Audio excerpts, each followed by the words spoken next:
Entonces, buenos días para todas. Hoy, 29 de julio del 2023, vamos a dar paso a nuestro segundo CIPAS del curso de Contabilidad en la Gestión Pública. Mi nombre es Natalie Callejas, de este periodo 803 del 2023. La agenda que vamos a tratar hoy es entonces complementando con los temas que se vieron en la webconferencia, y vamos a ver algo del análisis financiero, la descripción de indicadores financieros, y vamos a volver a retomar la guía tomando como ejemplo un trabajo de una de sus compañeras en la que vamos a hacer pues como la revisión general del trabajo.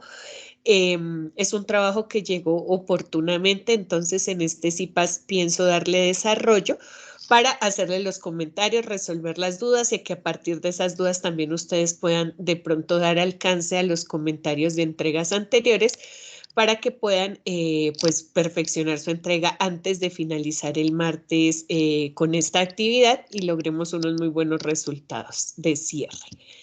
Entonces, bueno, recordemos que estamos en nuestra unidad 3 del control público, que en este apartado pues se nos presenta todo el tema de, excúseme, todo el tema ya de la contabilidad, de las normas internacionales, la presentación de estados financieros de las entidades del sector público, pero también ya nos ubican en otro tema que es el modelo integrado de planeación y gestión, y nos indican cómo en las entidades de gobierno se llevan a cabo procesos de seguimiento, monitoreo y evaluación sobre las actividades que se realizan en estas entidades, donde se supervisan desde el avance físico de las actuaciones de la administración hasta el avance financiero, pues que es el que refleja cómo se están invirtiendo los recursos de la entidad pública para cumplir pues con las necesidades que se ha programado. Recordándoles un poquito, entonces, la webconferencia pasada, nosotros vimos unos temas muy generales. Por un lado, vimos pues los pilares del modelo de gestión de la gerencia pública.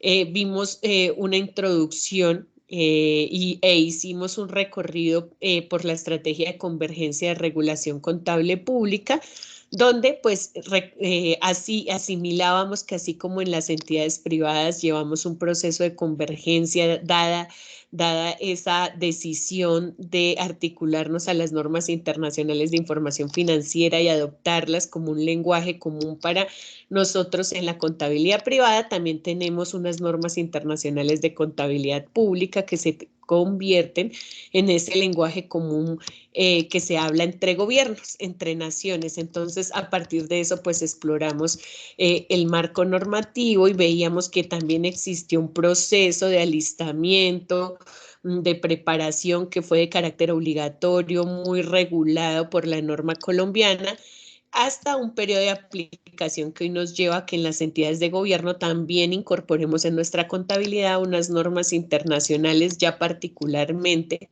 para las entidades del sector público, que van a tener su marco normativo, que van a tener sus orientaciones particulares y van a tener sus criterios de medición y de revelación de información financiera.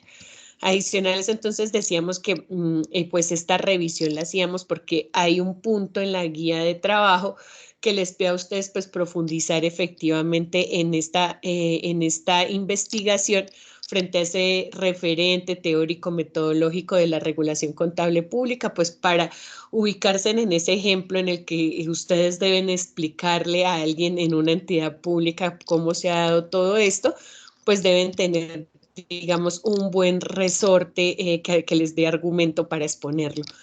De esa manera, pues también vimos en los estados financieros algunas generalidades sobre la conceptualización de análisis financiero y horizontal, que es en el que hoy vamos a profundizar de nuevo un poquito, porque en la web se vio un poco más, digamos, desde el resumen.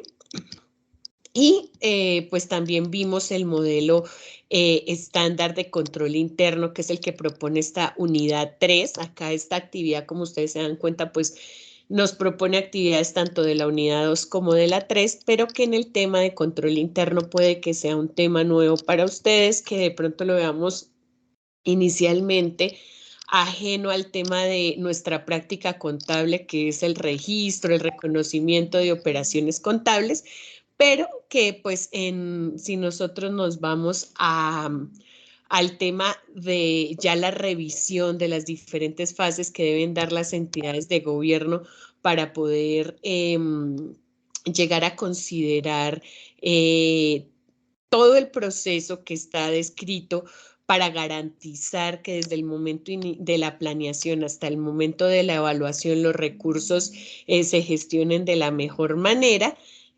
Pues se aplican unas líneas de defensa que nosotros veíamos la clase pasada, las 3 líneas de defensa que están a cargo de unas dependencias, ¿cierto? Hablábamos de que pues la primera línea de defensa son las mismas sectoriales o dependencias que integran la administración pública. Y pues estas líneas de defensa son las que se establecen para decir que una misma dependencia pues es responsable de realizar el control interno inicial sobre todas sus actuaciones. Esto quiere decir que pues efectivamente cualquier gasto que hace una dependencia, perdónenme un segundito. Ya. Que cualquier gasto que gestione una dependencia a partir de un proyecto de inversión, pues va a tener unos controles, primero, para que la ejecución del contrato se dé adecuadamente, segundo, para que desde incluso la licitación o la presentación de los pliegos y la entrega de, por ejemplo, esa licitación a unos terceros cumpla con unos parámetros de transparencia y equidad para que se haga una gestión efectiva del recurso, que luego existía una segunda línea de defensa, que eran las oficinas de planeación, que son encargadas de hacer una especie de revisión. Entonces, ¿y por qué vemos esto? Porque los contadores, muy seguramente por nuestro perfil de auditoría y control, nuestra formación como una de nuestras líneas estratégicas, estamos llamados muy a integrar estas diferentes dependencias. Entonces, esto nos habla, por un lado, del rol que podemos llegar a tener como auditados si somos los que trabajamos en las dependencias de Hacienda, pero también podemos llegar a tener los roles de segunda línea de defensa si es que estamos vinculados a áreas de planeación, donde pues desde allá vamos a ver las cosas desde un enfoque de seguimiento, de monitoreo, y una tercera línea de defensa que ya la visión va a ser más de la auditoría, de solicitarnos la evidencia que soporta pues cómo se dieron todos los procesos, de las recomendaciones, de las mejoras, que en el sector público pues que estudiantes es bien particular, porque nosotros en el sector público sí nos enfrentamos pues a sanciones, a condiciones que pueden llegar a comprometer no solamente nuestros contratos, sino que además al manejar recursos públicos vamos a estar vinculados con la entidad durante cierto tiempo, 3, 5, 10 años, para responder por las actuaciones. Entonces, ¿qué pasa en el sector público? Que nuestra responsabilidad es mucho mayor. Entonces, por eso es que esta unidad pues también es un abrebocas para que ustedes exploren todo lo que tiene que ver con el modelo estándar de control interno, aquí desde el enfoque del modelo integrado de planeación y gestión, que es ese modelo que se ve en las entidades públicas, pero que se asemeja en sus procesos y propósitos a las auditorías y control interno que se hacen en las entidades privadas. Entonces, con esta introducción, pues ahora sí retomamos el contenido que hoy vamos a ver, que es el de los análisis financieros, y pues arrancamos por decir que pues para hacer nosotros un análisis financiero, nosotros podemos llegar a aplicar dos técnicas que las veíamos en la web, una el análisis vertical y uno el análisis horizontal. Ambos análisis se deben reflejar en la entrega que ustedes van a realizar. Entonces, en ese análisis vertical que ustedes van a hacer de los estados financieros que encontraron de la entidad de gobierno que escogieron, decíamos que en este análisis vertical, pues ustedes podían llegar a tener un único periodo en observación, ya que este análisis vertical de lo que se ocupa o se enfoca es de calcular precisamente ese porcentaje de participación que tiene cada cuenta dentro del estado financiero. Entonces, pues digamos que en este análisis vertical, como nosotros lo que vamos a ver es cuánto representa cada cuenta en proporción de otras cuentas, y ya lo vamos a ver sobre el estado financiero, pues nos permite hacer el análisis sobre una única vigencia. La metodología de este análisis vertical pues nos ayuda a precisamente determinar si la empresa pues ha logrado hacer una distribución equitativa de sus activos de acuerdo con sus necesidades financieras y operativas. Recordemos que los activos son o se dividen, bueno, entre esos activos corrientes y esos activos no corrientes, pero que finalmente son lo que representan lo que tiene la entidad. Si son corrientes, pues nosotros tenemos activos que son fácilmente convertibles en efectivo y que ayudan a responder, ya uniéndolo con lo de los indicadores, con indicadores de liquidez que también las entidades de gobierno necesitan y con mayor, digamos, a veces premura cuando finalizan años o administraciones. Entonces, ¿qué vamos a tener? Que, por ejemplo, en este año que todas las alcaldías, las gobernaciones están culminando su periodo contable, este que es el cuarto año de gobierno de los alcaldes y gobernadores, vamos a tener una particularidad. Y es que ellos este año sí van a querer es que tener una liquidez de sus activos, porque lo que ellos van a querer es poder llegar a terminar o a culminar de financiar esos proyectos de inversión que dejaron en los planes de desarrollo. Entonces, de esta manera, pues va a ser muy importante en ese análisis presupuestal que deben estar haciendo todas esas alcaldías, pues revisar que efectivamente si tienen una cartera de pronto que es alta, pues gestionarla para que baje, si su nivel de recaudo todavía no ha sido el óptimo, si todavía no se han dado ciertas transferencias, si no se ha recaudado un cierto impuesto de industria y comercio, pues lo que les dice ahorita a mediados de año, que ya vamos a finalizar julio, es que tienen que empezar a hacer pues una gestión efectiva. Como yo les decía desde la primera webconferencia, y esto debe ser muy clave, niñas y niños, en el tema público, es que en lo público lo presupuestal termina siendo pues muy importante. Entonces, ¿qué pasa? Ellos planean, todas las administraciones cuando inicia la vigencia, planean unos gastos que se van a dar en el año, porque así es como pues se comprometen con la ciudadanía para alcanzar esas metas de gobierno. Entonces, si no se da una gestión efectiva financiera, no se hacen los recaudos respectivos, no llegan las transferencias con oportunidad, ¿sí? Pues también, por ejemplo, imagínense, si por ejemplo no se hace el recaudo de cierto impuesto y ese impuesto está destinado para financiar una obra, pues la obra no puede arrancar. Entonces, si ya la plata llega de pronto en octubre o noviembre, pues ya igual aunque llegue, no le va a permitir a la entidad estatal pues cumplir con ese cometido. Entonces, por eso este año es tan crucial en el caso de las entidades de gobierno, porque este año, digamos que cierran esos planes de desarrollo, ya los alcaldes se van a su último informe de gestión y ellos deben de tener liquidez, debieron tener liquidez desde de pronto meses anteriores para poder finalizar su plan de desarrollo. Entonces, eso que implicaba que por eso de pronto nosotros veíamos en las alcaldías muchos descuentos por los prontos pagos, un poquito de extensión de fechas para que la gente pagara, son estrategias de motivación para el recaudo.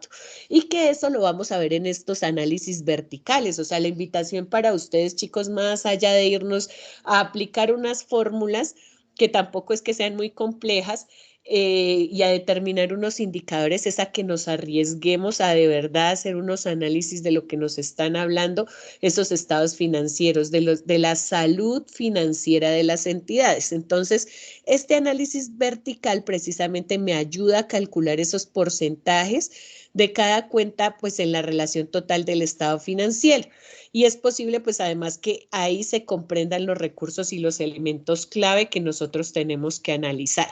Entonces, Bueno, yo en la clase pasada les mostraba a ustedes, pues en mi caso, yo tengo los estados financieros de la alcaldía de Tunja, descargué los que estaban disponibles en Excel, periodo 2021, periodo 2022. Para el caso del análisis vertical, como les decía, no es necesaria sino una sola vigencia. No necesito las dos vigencias, sin embargo, ustedes saben que a partir de la implementación de la norma internacional y en el sector público no es diferente al privado, los estados financieros se deben presentar de manera comparativa, es decir, que deben presentar 2 años, 2 vigencias para análisis. Entonces, bueno, nosotros tenemos nuestros estados financieros y cuando a nosotros se nos dice que vamos a hacer ese análisis vertical, es importante que nosotros entendamos que lo que vamos a visualizar de una manera clara y comprensible es la proporción de cada elemento en el estado financiero. Entonces, por ejemplo, si nosotros nos vamos a nuestro estado de resultados, nosotros que vamos a tener unas cuentas totales y unas cuentas que van a representar cierto porcentaje sobre ellas. ¿Esto qué quiere decir? Yo tengo unos ingresos operacionales totales por un monto completo, pero de esos ingresos operacionales resulta que existen unos ingresos fiscales, unas ventas de servicio, unas transferencias. ¿Esto qué me está diciendo? Que la alcaldía de Tunja recibe estos 354.000 millones de pesos, miles de millones de pesos, y que la integración de esa plata o que el mayor recaudo de lo que recibe Tunja lo recibe ¿por qué? Miren, por ingresos fiscales.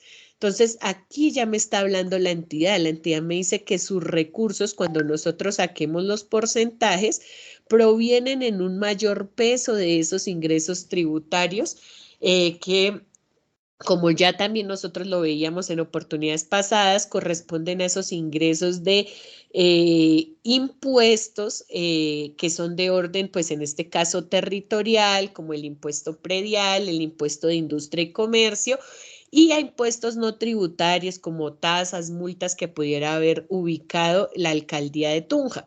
Entonces, ¿cómo vamos a saber eso? Pues con los estados financieros, apoyándonos en las notas de los estados financieros y luego sí aplicando las fórmulas para los análisis. ¿Qué es lo siguiente más representativo para el municipio de Tunja en cuanto a ingresos, en cuanto a recaudo? Pues las transferencias. Miren lo que recibe Tunja por Sistema General de Participaciones. Este Sistema General de Participaciones, ¿qué es lo que me está diciendo?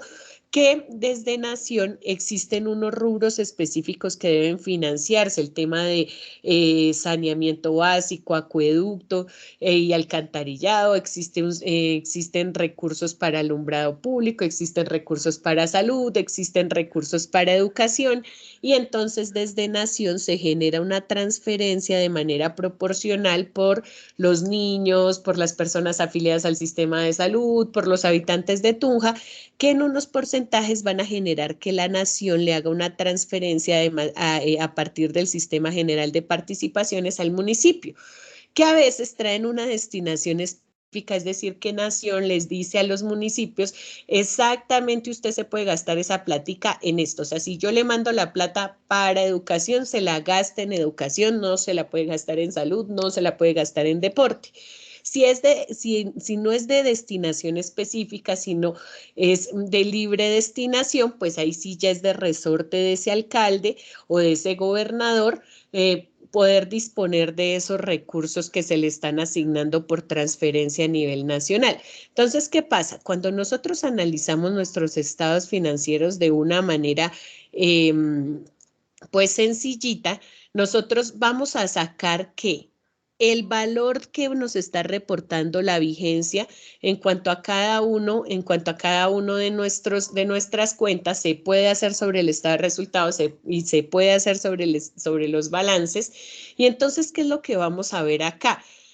Que tanto en el estado de resultados como en el estado de situación financiera, en el estado de patrimonio, en el de flujo de efectivo, nosotros tenemos unas cuentas que son los totales. Por ejemplo, en un estado, así como acá les estaba presentando en el estado de resultados los ingresos, los gastos también son una cuenta que nos trae gasto social ¿cierto? Acá no hay gasto operacional porque la alcaldía no se dedica a hacer transformación ni operación ni tiene un rol industrial, sino la alcaldía invierte sus recursos, ¿se acuerdan? En el gasto social, invierte en educación, en salud, en vivienda, ¿cierto?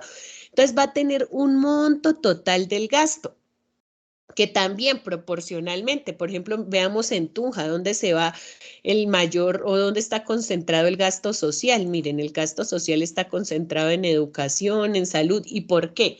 Porque Tunja es capital. Entonces, en el caso de Tunja, Tunja administra ciertos programas de sus instituciones educativas oficiales. Para los otros 122 municipios que componen el departamento de Boyacá, sí va a ser la gobernación la que tenga la administración de estas instituciones educativas. Pero en el caso de Tunja, ella maneja su nómina, ella maneja sus programas de alimentación escolar, ella maneja sus programas de transporte. Entonces, miren, pues hacia allá se va pues un buen porcentaje de representación del gasto social, y que en un análisis vertical, todos estos análisis que yo les estoy dando a ustedes así de manera general, son los que ustedes pueden llegar a hacer cuando ya se enfrenten a sus estados financieros. Entonces, este análisis vertical tiene un propósito y es el de determinar tanto cuánto representa, por ejemplo, cada una de las cuentas del activo sobre el activo total, cuánto representa cada una de las cuentas del pasivo en el pasivo total y así en el patrimonio. Entonces, ¿cómo está la fórmula? Acá hay un ejemplito. Nosotros tenemos 354.300 millones, ¿cierto? Me coincide con el valor que tenía yo en los estados financieros. Y quiero determinar cuánto es el disponible que tengo en la entidad. Recordemos que el disponible, hoy lo llamamos el efectivo, y el efectivo está compuesto por la caja y los bancos. Lo que tengo a la mano en mi caja, ya sea menor, en mi caja general, y lo que tengo en mis cuentas bancarias en efectivo. Entonces, yo sumo estos 17.800.000 más estos 6.500.000 y me dan 24.300.000 y aplico entonces la fórmula para calcular mi porcentaje. Entonces, yo tengo 24.300.000 que corresponden a mi activo disponible y lo divido sobre el total de mi activo, lo multiplico por 100 y me va a dar el 6,85%. ¿Qué quiere decir esto? Que el disponible de mi entidad representa el 6,85% del total de los activos. Estos porcentajes que ustedes ven acá al ladito, miren a ver si yo tengo acá ese Excel no lo tengo. Bueno, estos porcentajes que ustedes ven al ladito, esos porcentajes deben darme el 100%. O sea, ¿qué quiere decir?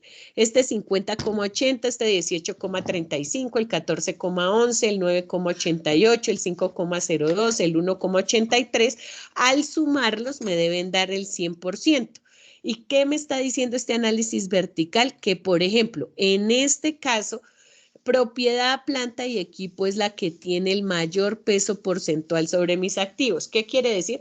Que el 50,8% de mis activos está representado en maquinaria, está representado en equipos, está representado en activos fijos. ¿Qué me está diciendo ese 6,85? Que en este momento del total de mis activos yo tengo el 6,85 de alguna manera en liquidez, o sea que puedo ir y retirarlo y comprometerlo para pagar deudas que estén acá de inmediato.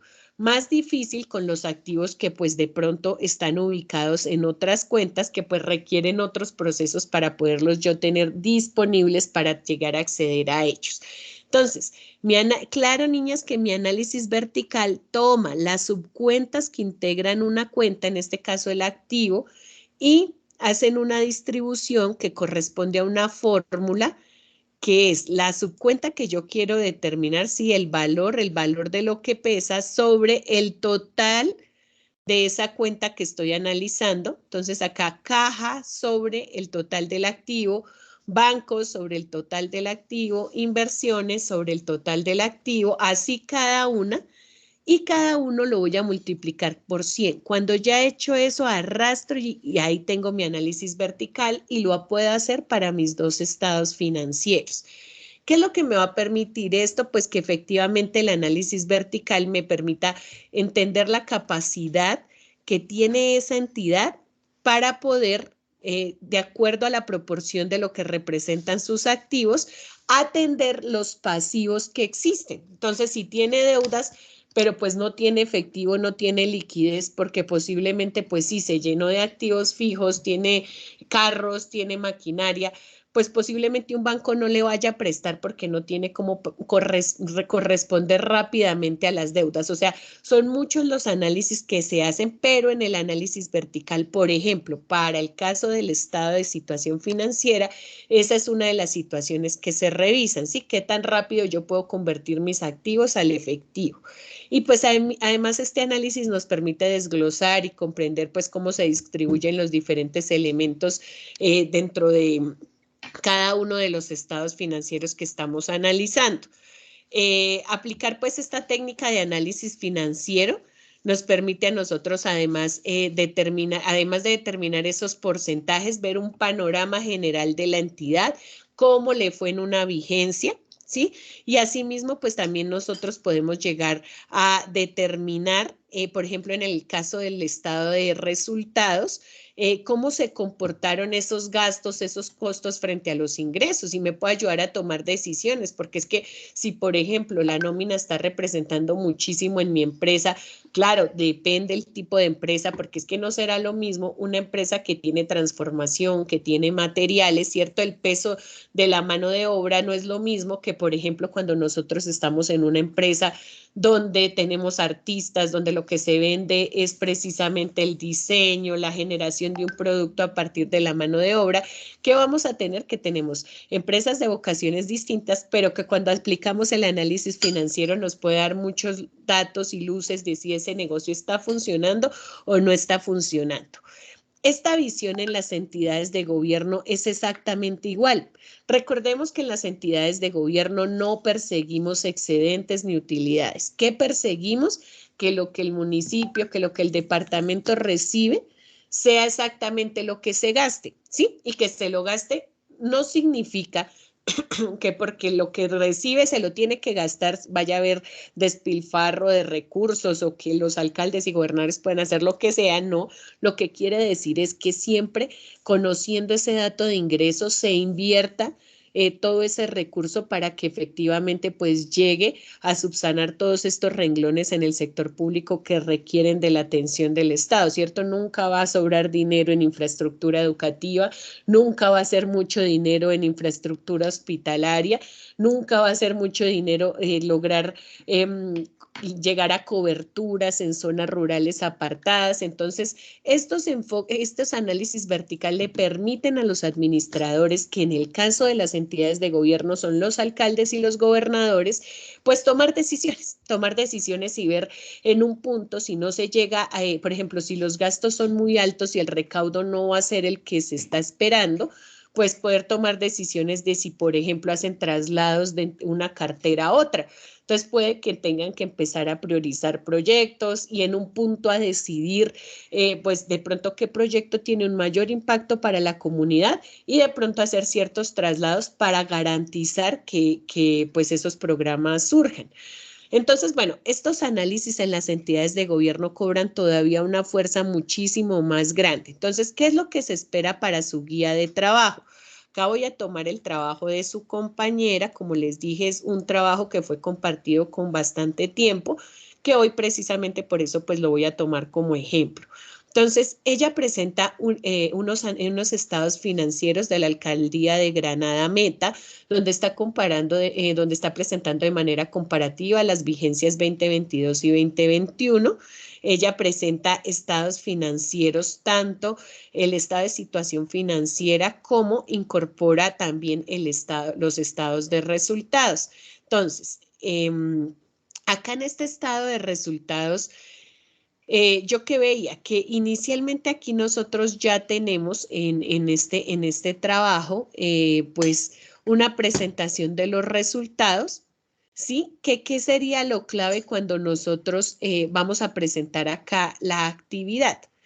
Que en el caso de análisis financiero, bien sea que tome el estado, el balance general o bien sea que tome el estado de resultados, debe agregársele una columnita o acá en esta columnita que tenemos en blanco, la determinación de los porcentajes que les estoy mostrando. Entonces, si para ella, bueno, no para ella, para la entidad que ella está analizando, la de Granada Meta, los ingresos son 29.000.067. Esta cifra es el 100% del monto que ella debe analizar y debe ver cuánto representan, ¿cierto? Ah, no, acá este no es el ingreso total, es que acá están abajito, discúlpenme. Nuestra cifra, bueno, es que acá total de ingresos son los 99.000. Entonces, yo ubico esta cifra de 99, voy a hacerlo acá para que ustedes lo vean y me vayan entendiendo qué es lo que vamos a hacer. Lo hice con el estado de resultados, pero si ustedes lo quieren hacer pues con el balance o si lo quieren hacer con los dos para que todavía les quede más claro, pues mucho mejor. Entonces, ¿qué es lo que le está faltando a este trabajo? Están presentados los estados financieros, ¿cierto? Pasados en Excel. Pero mira, ella me está diciendo que sus ingresos totales en esa entidad para la vigencia 2022 fueron de 99, 395, 644, 294, ¿cierto? Esos fueron mis ingresos totales para la vigencia 2022. Esto representa el 100%. Entonces, ¿yo qué debo empezar a hacer para mi análisis? Tengo unos ingresos fiscales. Recuerden, esto es muy importante y ahorita van a ver que en lo público pues esto cobra mayor fuerza. Entonces, los ingresos fiscales representaron en total 29.067.576.830. Tenemos, pues para no irnos al detalle, claro que ustedes sí deben ir al detalle, ustedes pueden llegar a sacar los porcentajes hasta de lo tributario, lo no tributario, ¿sí? Pero acá para el ejercicio yo voy a colocar los dos rubros grandes que se están presentando, que son ingresos fiscales y transferencias. Pareciera que en estos estados financieros, miren, ya vamos viendo una diferencia con Tunja muy grande. Y ahorita lo vamos a corroborar frente a lo que nos está reportando Tunja, ¿listo? Entonces, en transferencias, ¿cuánto es mi monto en transferencias? 70.328.067.464. Listo. Entonces, hasta acá entonces, ¿qué podemos ver nosotros? Vamos a aplicar la fórmula. Entonces, los ingresos fiscales dividido en los ingresos totales, ¿cierto? Porque nuestra fórmula por 100. ¿Listo? Entonces, bueno, acá ¿qué pasa? Miren una cosita frente a los estados financieros, y esto me lo calculo mal, me tomó, es que aquí arrastré y no la puse en celda fija. Listo, listo. Entonces, miren. Vamos a ver esto nada más con los ingresos para que ustedes se den cuenta. Entonces, nosotros tenemos acá ya algo que analizar. Miren, primero, en el caso de la alcaldía de Granada Meta, el monto por el que ella recibe el mayor flujo de ingresos son las transferencias de nación. Muy seguramente esto va a ir unido a la categoría del municipio. Si nosotros tenemos un municipio como Tunja, recordemos la primera clase, nosotros vamos a tener un municipio de categoría 1. Como es de categoría 1, nos está hablando que tiene más habitantes y que por ejemplo, en proporción a un municipio de categoría sexta, y además tiene un recaudo mucho más grande, unos ingresos más representativos que uno de categoría sexta. Entonces, ¿qué pasa? Este municipio De su recaudo propio, miren, solo captura, o sea, a partir de sus ingresos fiscales, que ya yéndonos a las notas, veremos si es impuesto de predial, si es impuesto de industria y comercio, o cuál otro impuesto es el más representativo. Miren, o sea, de sus impuestos no tributarios, que son 26.180.000, o sea, son esos impuestos que recauda, solo sus ingresos, o sea, totales, provienen de esos ingresos en un 29%. O sea, la dependencia de este municipio de las transferencias del departamento y de la nación son bastante grandes. O sea, este municipio en un 71% lo financia el departamento y lo financia la nación. Ya podríamos llegar a ver a la minucia ya explorando esos estados financieros. Veamos Tunja, porque pues miren que es un caso bien interesante, ¿se acuerdan? Teníamos este dato que los ingresos operacionales eran de 354.000. Me voy a llevar estos datos para que hagamos un comparativo entre municipios. Entonces, miren. Hoy ustedes no tienen que comparar esto en municipios, pero es para que de pronto podamos ver las diferencias y ustedes en la descripción, en los análisis que me van a hacer, pues lleguen a un análisis que de verdad dé cuenta de que pues se comprendieron bien, niñas, lo que se debía hacer en el caso de los análisis. Entonces, miren, acá tenemos muchos más rubros que están acá presentándose. Y acá tenemos lo mismo, el 100%. Y empezaríamos a determinar. Primero acá aparecen las ventas de bienes, ¿cierto? Tenemos también ventas de servicios que genera la alcaldía de Tunja, que miren que no estaba presente en la alcaldía de Granada. Y también tenemos unas transferencias, ¿cierto? Entonces, ¿qué pasa? Voy a mirar el chat porque creo que alguien me escribió. Permítanme, o no sé, si quieren, mientras termino de calcular, me van preguntando quién de pronto escribió en el chat.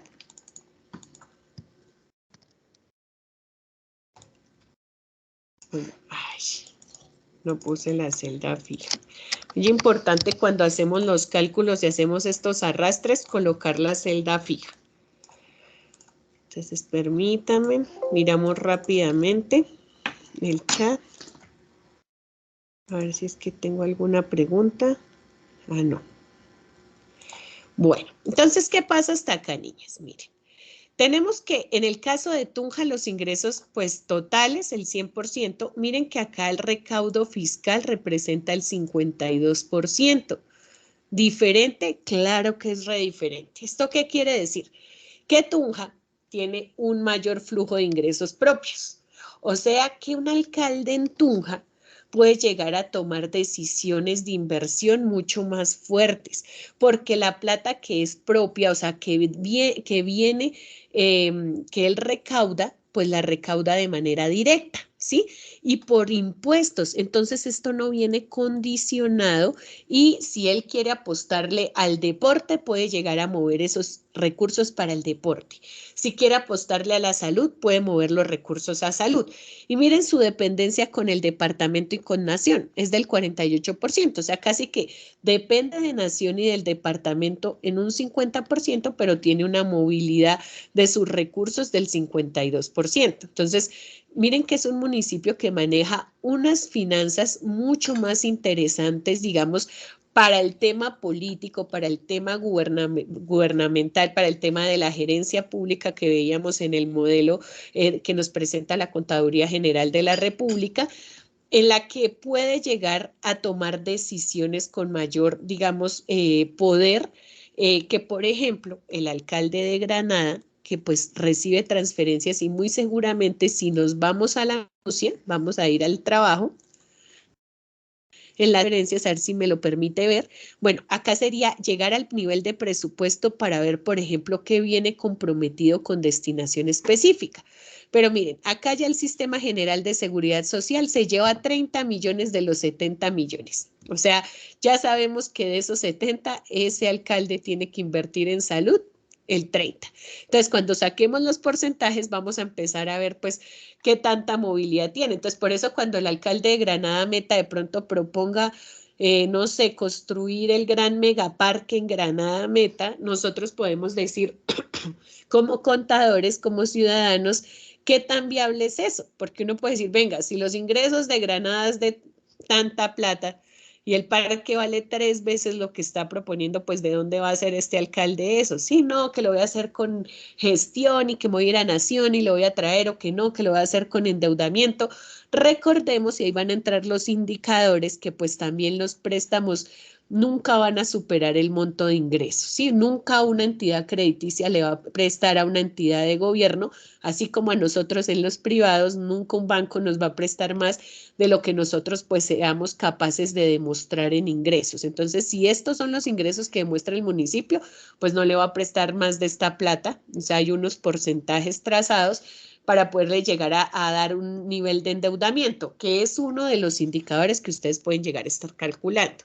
Entonces, conclusión, a este análisis vertical le está faltando el análisis vertical, o sea, nos está faltando en este análisis agregar todos estos porcentajes de esta manera, como yo se los mostraba acá, ¿cierto? Y empezar a hablar sobre qué nos está diciendo el peso de cada una de estas cuentas, más que me digan, pues que significa que la caja representa el 1,83% del activo, es lo que les estoy diciendo, que representa que ese banco, que esa entidad de gobierno tenga un flujo de efectivo del 6,85, que representa que esa entidad de gobierno tenga la mayor cantidad de plata, pues comprometida de pronto en la propia planta y equipo, o en el caso acá de los ingresos, que representa que esa entidad reciba sus ingresos, pues más de los ingresos fiscales o más de las transferencias, ¿sí? Entonces, esta es la manera en que se debe presentar el estado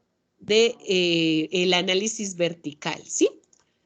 ¿Hasta acá dudas, niñas, del análisis vertical? ¿O ninguna? ¿Puedo continuar con el horizontal? Tutora, yo tengo una. Sí, señora. Resulta que cuando el patrimonio a mí me muestra un resultado de 1 billón y algo, sí, pero cuando yo miro el patrimonio de las entidades de gobierno y si yo sumo el capital fiscal, el resultado de ejercicios anteriores, no me da ese total del patrimonio, sino que me da, pero sacando el patrimonio de las entidades de gobierno. Bueno, ahí nos toca revisar qué cálculo están haciendo, porque es que recordemos que a veces en las entidades de gobierno hay partidas que están comprometidas en entes descentralizados, ¿sí? Entonces, la estructura de ese patrimonio, así como nos lo presentan, es en sí misma objeto de análisis, ¿sí? Y cada entidad de gobierno es diferente, ¿sí? Entonces, generalmente nosotros, ¿qué tenemos que ver? Que el capital fiscal va a entrar. El resultado del periodo va a entrar en ese cálculo. Pues si tenemos un déficit fiscal porque la entidad de pronto gastó más de lo que ganó, puede ser porque tiene un endeudamiento, ¿cierto? Entonces nos va a salir una cuenta negativa. Si de pronto generó un superávit, nos va a generar una cuenta positiva en el resultado del ejercicio, los resultados anteriores. Al sumar estos montos nos debería estar dando. Pero bueno, en el caso particular que tú tienes, podrías llegar a señalarlo en el patrimonio y lo revisamos a ver por qué está sucediendo. ¿Quién me está hablando? ¿María Angélica? Sí, María Angélica. Entonces, pues generalmente debería de darnos las cuentas, pero puede que en ese patrimonio estén sumando, de pronto lo estén presentando porque sea un capital comprometido de la entidad, pero que no, pues digamos, puede que esté administrado por terceros, o sea, podemos ya ver el estado financiero y ahí identificar por qué de pronto en la sumatoria a ti no te está dando.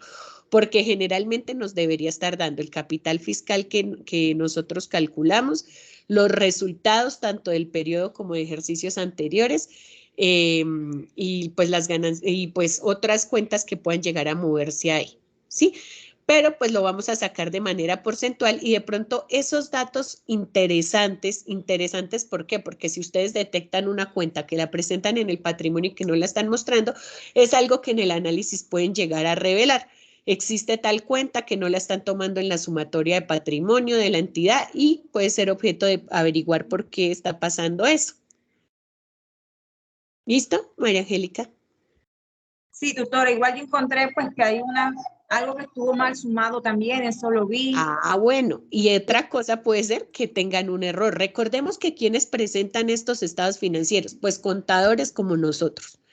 Entonces, así como nosotros en lo privado no estamos exentos a cometer un error desde el reporte de la información hasta la generación de estados financieros, pues en lo público también. Y eso pues es gravísimo, pero pues también tiene que corregirse cuando llega un ente de control o algo así.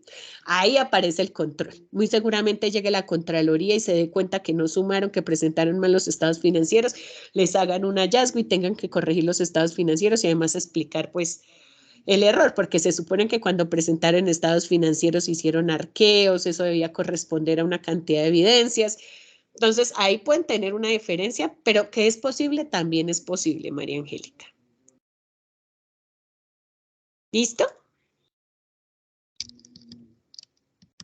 ¿Listo? ¿Sí, niñas? Tutora, listo. Ya yo tengo en cuenta entonces, en el patrimonio, como le dije, solo me da sumando capital fiscal y eso, pero si yo incluyo el patrimonio de las entidades de gobierno, no me da ese resultado que está ¿Sabes ahí. también dónde podemos ir, María Angélica? Vamos a las notas de esos estados financieros y revisamos a ver si posiblemente nos den alguna explicación. Recordemos que las notas deberían ser, pues, digamos, de alguna manera positivas para mostrarnos esa situación. ¿Listo? Entonces, pero lo vamos a revisar y para el trabajo, eso hace parte de tu análisis y va a ser muy interesante y pues valorado. ¿Listo, María Angélica? Listo, tutora, gracias, muy amable. Listo, entonces, ahora, en el análisis horizontal, ¿qué vamos a ver nosotros? Que el análisis horizontal, por su parte, nos habla de dos tipos de variaciones, niñas. Nos habla de las variaciones absolutas y nos habla de las variaciones relativas. Entonces, este análisis horizontal es muy importante porque este sí requiere que se tengan los dos periodos en comparación, que como yo les decía en la web conferencia, deben ser periodos consecutivos. O sea, yo debo analizar dos vigencias que están una tras otra, 2022, 2021, 2021, 2020, así, ¿sí? Esta comparación se hace porque el análisis horizontal lo que me quiere ayudar a determinar es efectivamente esa variación que se dio de un año a otro en la misma partida contable. Entonces, casi que todos los estados financieros, como se presentan de manera comparativa, lo que me quieren decir, entre otras, ¿me escuchan? Sí, que creo que algo sonó. Lo que me quieren decir es que efectivamente se quiere ver, por ejemplo, en los ingresos, incrementaron o decrecieron frente al año anterior.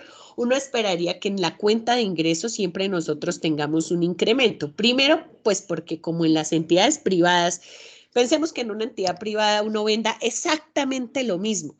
Al menos se debe representar el incremento de la proporción que uno le sube al margen de utilidad en un producto. En las entidades públicas pasa lo mismo.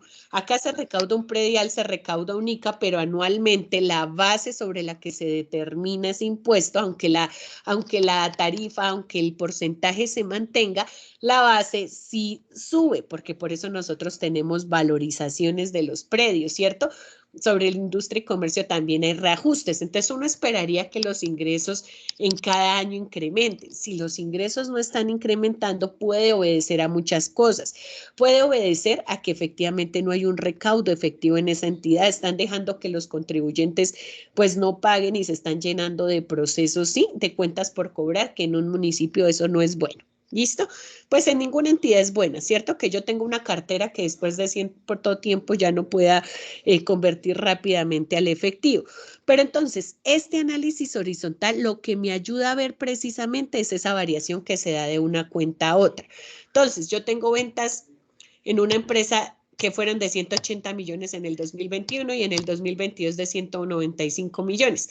Al hacer la comparación que me pide este análisis horizontal, yo lo que voy a ver es esa variación que se da de un año al otro. Entonces yo tuve un incremento de 15 millones. Esos 15 millones se conocen como la variación absoluta. Entonces, la variación absoluta me permite determinar en números esa variación que sufren mis partidas contables en el estado financiero de un periodo 2 respecto a un periodo 1, ¿sí?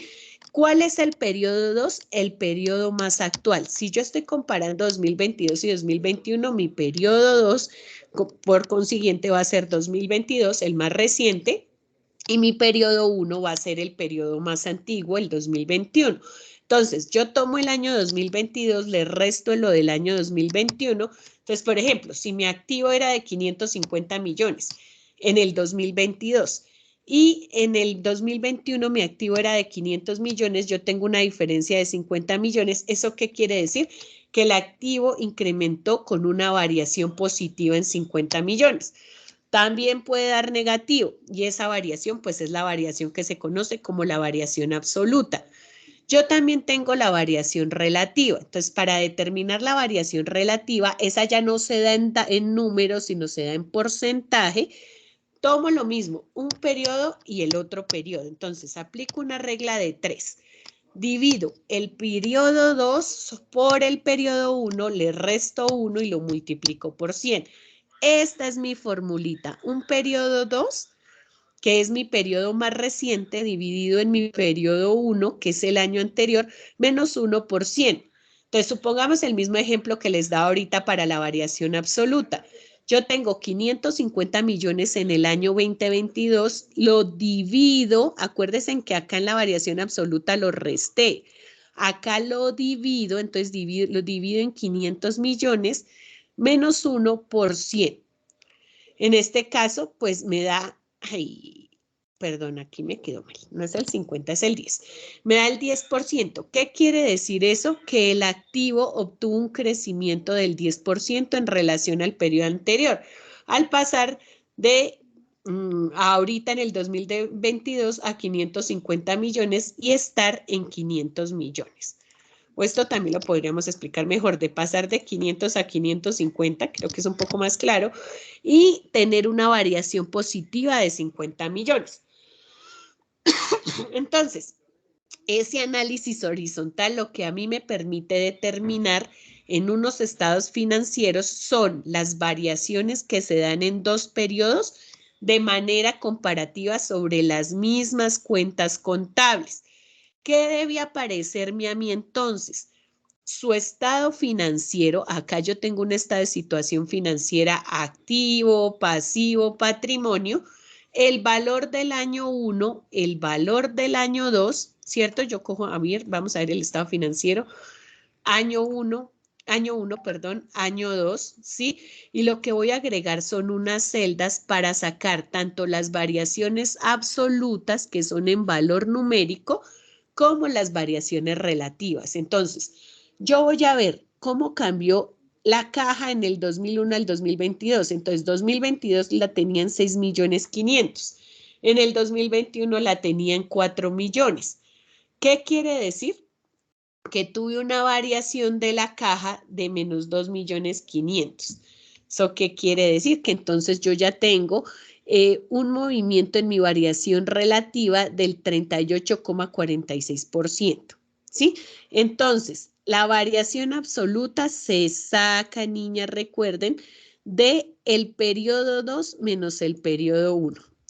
La variación relativa se saca de la fórmula año 2 dividido en el año 1 menos 1 por 100. ¿Listo? Cuando ya ustedes han sacado todos estos porcentajes, ya que empiezan a hacer, primero deben sacar todos estos porcentajes. Entonces, ¿qué le está faltando a este trabajo? Miren, acá me está presentando los 2 años de manera comparativa, pero nos están faltando agregar las dos celdas de el valor absoluto y el valor relativo. Entonces, faltan las variaciones porque pues esas variaciones son las que me permiten a mí hacer el análisis financiero.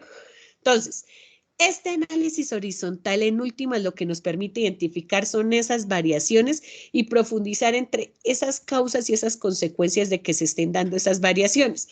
Si en el activo se mueve de forma positiva, si se mueve de forma negativa, cada una de las cuentas. ¿Qué es lo que ustedes podrían llegar a ver cuando ven que, por ejemplo, el activo disminuyó frente al año anterior? ¿Qué pueden ver cuando el ingreso aumentó frente al año anterior, pero aumentó en una proporción súper alta? Digamos que tengamos el ingreso que haya en periodos iguales. Acuérdense que yo debo comparar dos vigencias en los mismos periodos. Yo no puedo decir es que el negocio empezó el año pasado en octubre y entonces yo comparo el negocio de octubre a diciembre con enero a diciembre del siguiente año, porque no son comparables, ¿sí? Si usted va a comparar 3 periodos, pues le toca es comparar los últimos 3 periodos del siguiente año. Pero lo que sí hablamos es que si los estados financieros son comparables, un cambio en los ingresos puede ser una estrategia efectivísima, por ejemplo, en las entidades de gobierno, en recaudo, en que o que implantaron un nuevo impuesto y subieron esos impuestos, o sea, están cobrando más impuestos, inventaron el impuesto a, no sé, alguna cosa y ya salió en el estatuto de rentas y empezaron a incrementar el impuesto. O vemos un incremento en las sobretasas, entonces se inventaron alguna tasa, alguna sobretasa para poder incrementar su recaudo y muy seguramente financiar proyectos. Entonces, estas variaciones, primera diferencia, el horizontal se mueve entre cuentas de un mismo grupo, el vertical, y el horizontal lo que me va a medir son variaciones relativas y absolutas en valor y en porcentaje de la misma cuenta, pero cómo cambió de un año a otro. ¿Listo? Entonces, ¿cuáles fueron los resultados que se obtuvieron en una vigencia y en la otra? En la misma cuenta contable. Entonces, para la presentación de sus análisis, ustedes en el vertical, pues deben seleccionar algunas cuentas y decir cómo se movieron esas subcuentas y los grupos frente a ese peso porcentual. Entonces, en los activos, el activo de la alcaldía de Granada Meta, esto demostró, en los ingresos mostró esto, y en el horizontal, los ingresos, por ejemplo, de una vigencia 2021 al 2022 incrementaron, decrecieron. ¿Por qué posiblemente puede llegar a ocurrir eso? No sé, ustedes son de esos municipios, puede que ustedes de pronto piensen y digan, no, pues es que si yo analicé, ejemplo, 2020-2019, y tal vez el nivel de recaudo en el 2020 no se comportó de la forma que se esperaba, porque nadie se esperaba una pandemia, pero yo creo que si teníamos una pandemia y teníamos que pagar el impuesto de la casa, pues el impuesto podía esperar así nos cobren intereses, ¿cierto? Entonces, muy seguramente muchas alcaldías en el 2020 puedan llegar a tener una disminución de ingresos y pensémoslo y aterricémoslo a la realidad. Entonces, a este trabajo que está muy completo en los otros puntos, pero sí le está haciendo falta esas variaciones de los análisis. Ya a continuación, pues se están presentando acá unos indicadores, que esos indicadores pues ya son lo que nosotros conocemos como indicadores financieros o razones financieras y que nos sirven pues a todos nosotros para poder llegar a medir ciertas situaciones que se dan en las entidades. Entonces nosotros tenemos razones financieras de liquidez, de cobertura, de endeudamiento, de rentabilidad, que nos permiten identificar pues situaciones particulares en cada uno de los grupos contables. Entonces, estas razones financieras o indicadores financieros nos permiten, tanto en una empresa como en una entidad de gobierno, pues llegar a conocer esa capacidad que tiene la empresa o la entidad de gobierno para pagar sus obligaciones, ¿cierto? Entonces, en cada uno de estos grupos que yo les estoy presentando, en razones de liquidez, en razones de cobertura, en razones de endeudamiento y en razones de rentabilidad, vamos a tener un grupo de indicadores que los representan. Por ejemplo, en liquidez está el mismo indicador de liquidez, está el indicador de solvencia, cada uno me va a decir cosas particulares, entonces ustedes en esta actividad pueden explorar los indicadores que a bien tengan. Por ejemplo, en este indicador de Granada Meta, analizaron un indicador de liquidez, un indicador de rotación de activos, un indicador de solvencia y un índice de aplazamiento. Y acá vienen las explicaciones. A este trabajo pues le estoy preparando los comentarios para complementar de pronto los análisis, que no se nos queden solamente en la variación, sino posiblemente en qué podrían explicar. Para este CIPAS, entonces, yo les traje un ejemplito. Ejemplo, capital neto de trabajo. ¿Qué es ese capital neto de trabajo? Pues ese determina se determina restando el activo corriente del pasivo corriente. Recordemos que es ese activo corriente, el activo corriente es todo ese activo que es susceptible de convertirse en dinero en un periodo inferior a un año. Y el pasivo corriente también hace referencia a todas esas obligaciones que generalmente se deben pagar en menos de un año. Entonces yo tengo plática que tengo en las cuentas, plática que tengo en la caja y tengo pasivo, tengo deudas que debo en menos de un año. Este capital de trabajo pues no es tan recurrente en las entidades de gobierno, pero pues se los quiero explicar porque en las empresas pues muy seguramente en las personas, en los comerciantes nosotros tengamos este indicador, ¿cierto? Que es cuando yo saco un préstamo a menos de un año y necesito pagarlo rápidamente, muy seguramente porque tenga hasta una tasa de interés mucho más alta.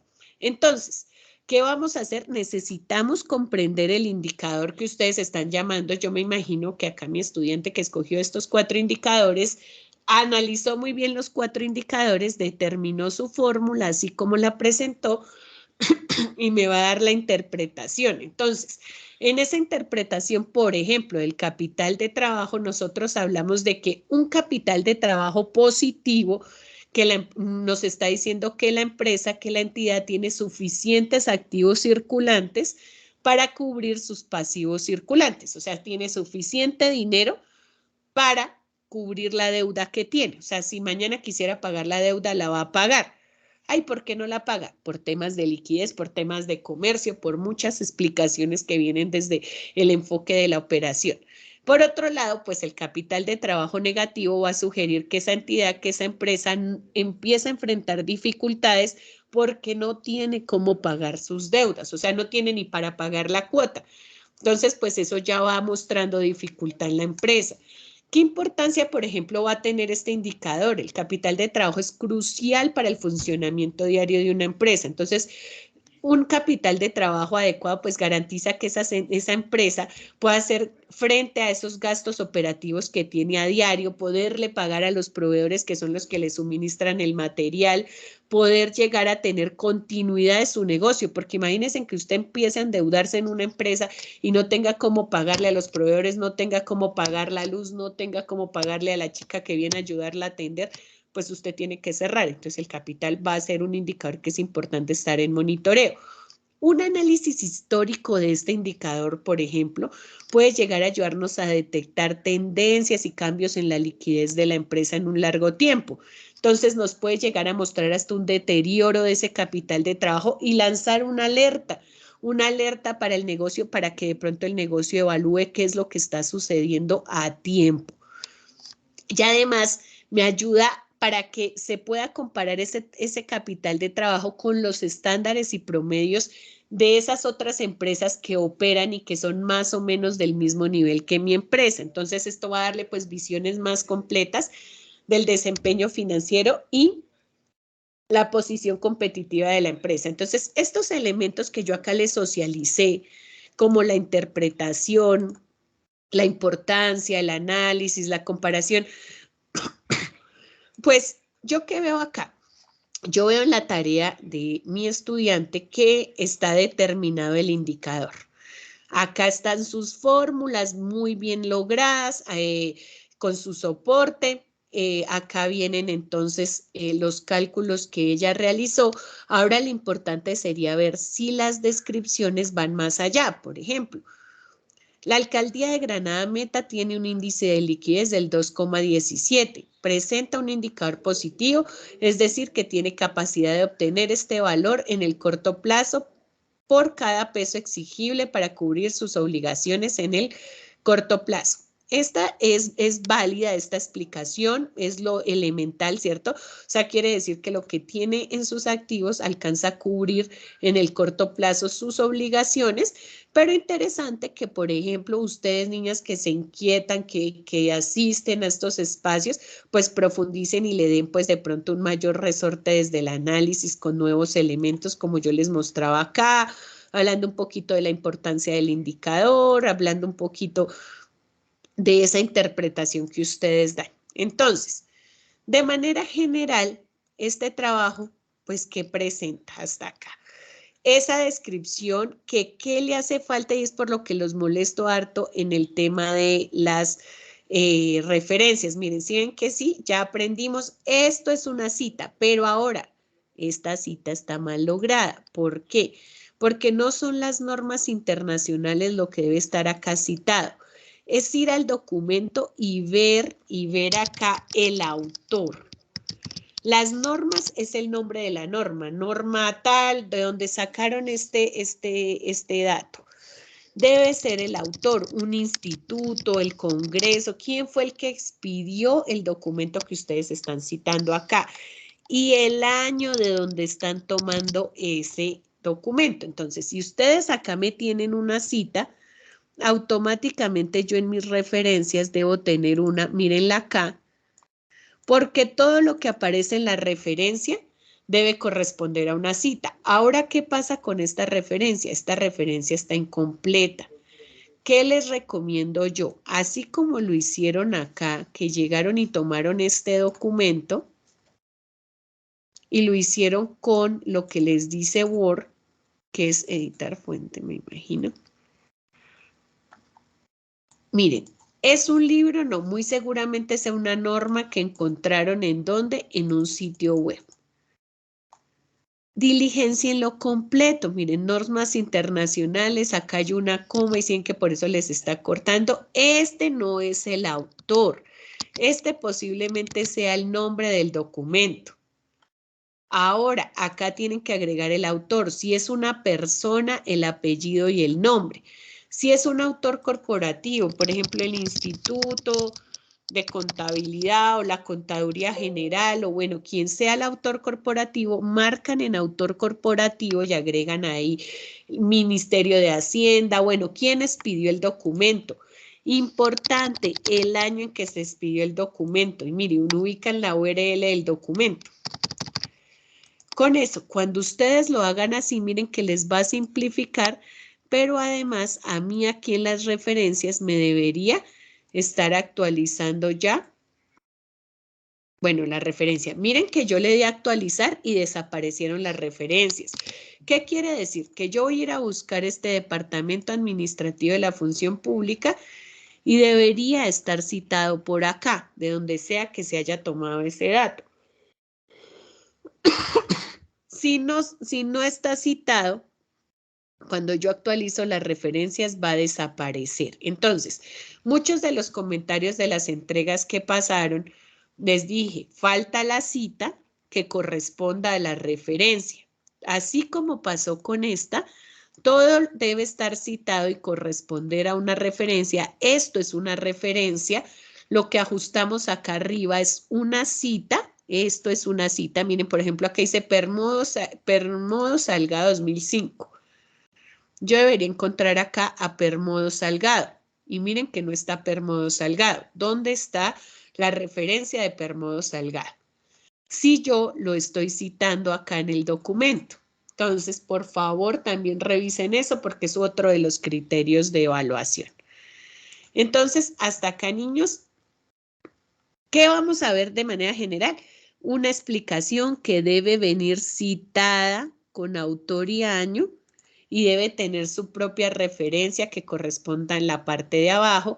Una explicación, acá ya llegó al nivel de componentes, cuidado con... Yo ahorita no les reviso Turnitin. Turnitin solo se puede revisar cuando llega al entorno de evaluación. A algunos he logrado hacerlo por los tiempos, a otros no alcanzo, entonces por favor, nada de copiar textual porque el reporte de plagio me va a salir bien alto, entonces evitemos eso. Luego, ya cuando yo ya he explicado mis normas internacionales, he explicado mi modelo con sus componentes, con sus elementos, lo pueden hacer así explicativo, lo pueden hacer en un mapa como les quede fácil apropiarlo. Luego vienen los estados financieros, que acá nos están faltando los dos análisis, el vertical y el horizontal, y a continuación vienen mis indicadores financieros como nos los está presentando acá nuestra compañera.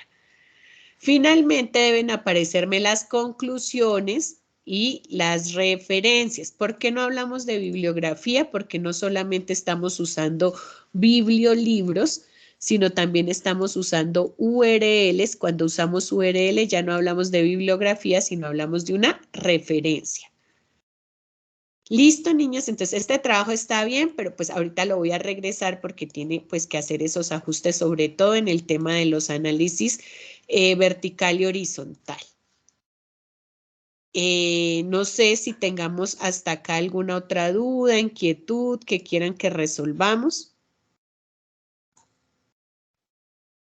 Tutora, una pregunta. Sí, señora. Lo que pasa En es el que caso en el de estado vertical se hacen los 2 años, se analizan los 2 años, No, o el sea, se vertical resta. es un mismo año, o sea, es un único año. Y lo que tú vas a analizar en el vertical son los pesos porcentuales de cada grupo. Entonces, vas a tomar el activo total y ese va a ser tu 100%, y en las cuentas que integran el activo vas a sacar el valor porcentual de cada cuenta, ¿sí? Entonces, voy a repetirles acá. En el activo, por ejemplo, en el análisis vertical, tú vas a tomar el total del activo, por ejemplo, acá 354 es el 100%, y vas a empezar. ¿Qué me suma 354? Se supone que caja, bancos, inversiones, cartera, inventarios, propiedad, planta de equipo, ¿sí? Y van a empezar a sacarle el porcentaje. 6.500.000 sobre 354, 17.800.000 sobre 354, 35 millones sobre 354. Y les va a dar estos porcentajes, y estos porcentajes deben sumarte el 100%. Entonces, el análisis vertical se hace sobre una única vigencia y sobre cada grupo. Miren, luego tomas el pasivo, luego el patrimonio. ¿Listo, Kate? Más o menos, tutora, sí, pues yo lo voy a hacer ahorita y cualquier cosa le puedo escribir. Sí, hoy voy a estar retroalimentándolos a todos los que me subieron los trabajos hasta hoy, antes de su entrega final. Listo, Entonces, tutora, profe, qué gracias. pena, buen día. ¿Listo, niñas? Sí, profe, qué pena, una pregunta. Sí, María Ángel. Jenny, señora. Lo que pasa es que yo estuve haciendo el análisis vertical de los activos en el estado financiero y Señora, resulta que dice que uno debe tomar el 100% de los activos, es la sumatoria de todo. Resulta que me aparecen activos corrientes y activos no corrientes. Los activos corrientes y no corrientes se toman con esa suma de los activos, con la suma total. sí, señora. A ti el total de los activos debe ser la sumatoria del total de los corrientes más los no corrientes. Y otra pregunta, estuve haciendo también lo que es el análisis vertical para los pasivos y el patrimonio. Entonces me decía que lo que yo debía tomar no era el total del pasivo para multiplicarlo por el 100, sino que debía hacerlo por la sumatoria del pasivo más el patrimonio. No. Eso se hace por cada cuenta porque tú también debes ver en el pasivo qué es lo que más te está pesando. Ah, listo, o Porque sea, si lo tú haría tomas el los dos, activo. acuérdate que los indicadores financieros generalmente lo que nos dicen es que uno tiene un dicho, ¿no? Que dice que el activo es lo que yo tengo frente a lo que debo o es mío, ¿cierto? Sí, O sea, si yo señor. tengo un televisor, o lo compré o lo debo, ¿cierto? Ujú. Entonces, por eso yo debo analizarlo grupo a grupo, porque si, por ejemplo, pues no lo debes, tú no vas a poder calcular bien ese peso porcentual. Entonces, sí se debe hacer grupo a grupo. Ok, y tengo otra pregunta. A mí me aparecían las cuentas de la número 8, que no recuerdo muy bien qué grupo es, pero también está dentro del balance. Y según eso, decía que también era como parte del activo. ¿Ese también se tomaba con el activo o es esa parte? No, esas cuentas 8 sí deben analizarse. Bueno, es que recuerda que tú las analizas desde el estado financiero. Si Sí. si te integran esas cuentas 8 antes de sacar el activo total, debes sacar el peso porcentual incluyéndolas. Ujú. Entonces, si se presentan en el estado de situación financiera y están desagregadas, y cuando tú tomas la sumatoria, ingresan en esa sumatoria total de activos, claro que toca tenerlas en cuenta para sacar el peso porcentual. Pero si están después, no. Si no las consideran en el total de activos, no, porque muy seguramente pueden ser cuentas transitorias, por eso nosotros analizamos es el estado de situación financiera. Ah, ok, sí, porque yo sí me quedé con la duda, entonces yo lo apliqué, entonces voy a corregir. Sí, Listo, válidas, pues. ¿no? Válidas. Si están incluidas dentro de la sumatoria del total, se incluyen en el peso porcentual. Si no, no. Ah, bueno, pues muchísimas gracias, sí, porque ay, no, me ha hecho sufrir esos estados. Listo, Bueno, profe, Jenny. muchas gracias. Bueno, sí, señora. María Angélica, dime. Ya la compañera, pues, esa era la duda que tenía, pero también tengo una duda, doctora. En cuanto a las deficiencias y fallas, ¿será que usted nos puede regalar como un ejemplo, teniendo en cuenta esos estados financieros que nos presentó, como para estar más claros? Sí, claro. Miren, deficiencia y falla. Deficiencia bajo el modelo de control interno es lo que tú me contabas, María Angélica. Si tú llegas a validar desde el modelo, porque acuérdense que eso ya ahora es desde el modelo de control interno. Entonces, ustedes se van acá a las líneas de defensa y acá dice que hay una auditoría interna o quien las haga, ¿cierto? Y que deben existir unos modelos y una evaluación del riesgo. Entonces, ¿cuál es el riesgo, por ejemplo, en materia financiera de un error humano? Un error humano es lo que hablábamos las dos, de que el contador se le vaya un número, de que se registre mal una operación contable. Entonces, si tú validas que se presentan unos estados financieros que lo que tuvieron fue mal una operación porque no está bien aplicada la fórmula de suma y resta, pues es un error humano, ¿sí? Pero un riesgo altísimo para la entidad porque pues primero está presentando estados financieros que no corresponden a la realidad. Segundo, pues sobre eso se están soportando muchas operaciones de la entidad. Entonces ahí yo tengo una deficiencia. ¿Por qué? Porque se supone que esos estados financieros también pasaron por alguien que los revisó. Y si es en una entidad de gobierno, control interno también tiene los ojos encima sobre todas las operaciones financieras. Entonces, eso puede llegar a generar desde el modelo de control interno amenazas, riesgos para la entidad. Entonces, eso puede ser una falla tanto. Si tú detectas que fue por una fórmula, si tú detectas que por un error humano, que no lo calcularon, ¿qué es otra falla desde el modelo de control interno? Acuérdense que en todo lo que nosotros hemos visto la transparencia. Héctor nos compartía el enlace de chip, pero ya hay una debilidad en un municipio que no presenta, que no publica sus estados financieros. ¿Por qué? Porque si es una norma y dice que la transparencia y que la rendición de cuentas y que antes se debe publicar mes a mes y yo no encuentro los estados financieros porque está el del 2020 y no volví a encontrar el estado financiero, ahí hay una falla del modelo de control interno. ¿Por qué? Porque control interno debió llamar a la Secretaría de Hacienda y decirle, oiga, ¿qué está pasando? Que usted no está publicando la información financiera. Porque no porque el chip los tenga cargados y los contadores sepamos que los tienen cargados, se quitan ellos como entidades de gobierno la responsabilidad de haber reportado esa información en sus páginas web.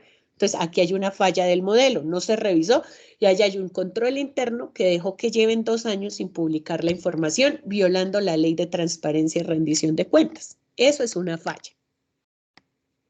¿Sí? Listo. ¿Listo, María Angélica, Jenny, Caterine?